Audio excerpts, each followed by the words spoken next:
Le public sera-t-il au rendez-vous? En septembre, les cinémas ont enregistré leur plus faible taux de fréquentation depuis 1980. Il faut dire que la crise sanitaire et la concurrence des plateformes de streaming ne leur ont pas fait de cadeau, ce qui menace la santé économique des salles obscures. Margot Faudéré.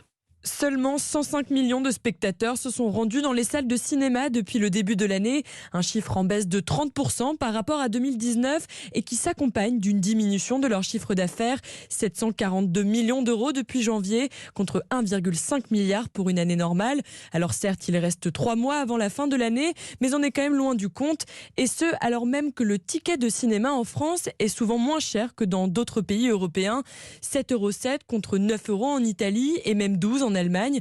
Le problème, c'est que les Français ont l'impression de payer trop cher, selon Richard Patry, président de la Fédération nationale des cinémas français. Moins de 15% des spectateurs payent le tarif le plus cher dans un cinéma. Vous avez en France des gens qui payent le cinéma moins de 4 € la place de cinéma.